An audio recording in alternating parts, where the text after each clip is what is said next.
नमस्कार मंडळी. तुमच्या घरी फ्लॉवर खात नाहीत का हो? तर ही भाजी त्यांना एकदा नक्की खाऊ घाला आणि त्यानंतर तुम्ही 1-1 किलो फ्लॉवर बाजारातून विकत आणाल, माझी गॅरंटी आहे.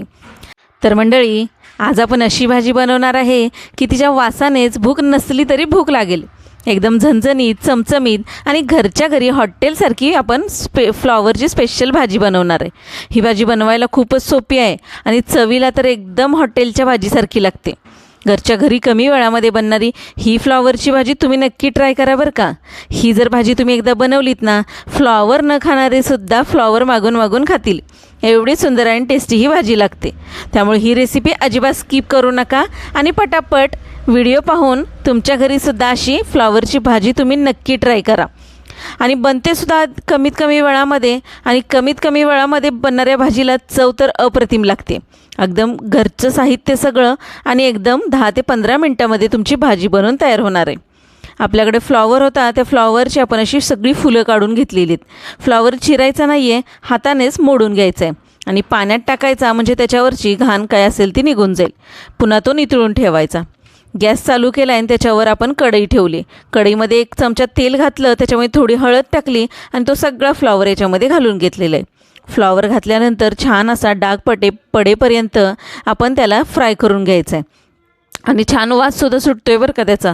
तोपर्यंत मस्त असं चांगलं फ्राय करून घेऊया आपण त्याला. आणि मस्त फ्राय करून झालं की मग एका प्लेटमध्ये काढून ठेवूया. त्या तेलामध्येच आपण जिऱ्याची फोडणी करून 1 बारीक चिरलेला कांदा घातलेला आहे. कांदा चांगला परतवेपर्यंत आपण इथं मगज आणि काजू भिजत घातले होते 1-1 चमचा, त्याची पेस्ट करून घेऊया. त्यामध्ये अर्धी वाटी आपण दही घातलेलं आहे आणि त्याची पेस्ट करून ठेवायची. आता कांदा चांगला गोल्डन कलर येईपर्यंत परतलेला आहे. त्याच्यामध्ये आलं लसणाची पेस्ट घालून घेतली.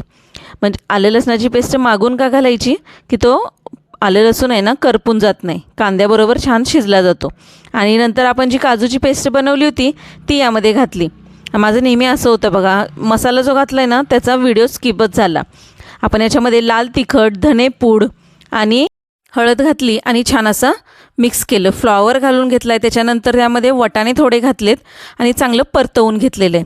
आणि 1 चमचाभर साई घातलेली, आपली जी घरातली साई असते ना दुधावरची, ती आपण 1 चमचा याच्यामध्ये घातली आहे आणि तीसुद्धा छान अशी मिक्स केली. साई घातली ना की चव लय भारी लागते माहिती का असल्या भाज्यांना. वरून मीठ घातलं आहे, कसुरी मेथी आणि गरम मसाला घालून घेतला आहे आपण.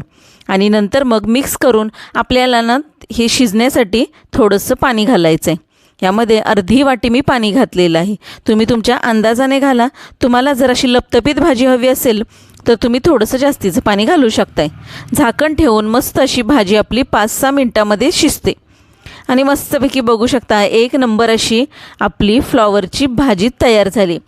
भाजी चमचमीत असल्याकारणाने त्याला थोडंसं तेलकट होतेच बरं का ती, कारण थोडंसं जास्तीचं तेल या भाजीमध्ये वापरलेलं असल्यामुळे ती असं तेल सुटते आणि ह्याची जी ग्रेव्ही आहे ना ती तेल सोडते. त्यामुळे तुम्हाला जर कमी तेलातली हवी असेल तर तुम्ही कमी तेलसुद्धा इथं वापरू शकताय. ही मी थोडी चमचमीत केली आहे, जास्तीत जरा पुऱ्यांबरोबर खायला छानपैकी, त्यामुळे हे तेल तुम्हाला दिसते. मस्त अशी ही भाजी तयार झाली आहे.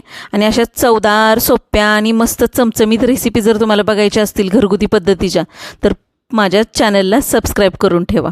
माझ्या मराठी किचन क्वीनला एकदा सबस्क्राईब करून ठेवलं ना तर मग तुम्हाला काय घरच्या घरी एकदम घरगुती पद्धतीच्या साध्या सोप्या रेसिपीज बघायला मिळतील. त्यामुळे माझ्या चॅनलला नक्की सबस्क्राईब करून ठेवा.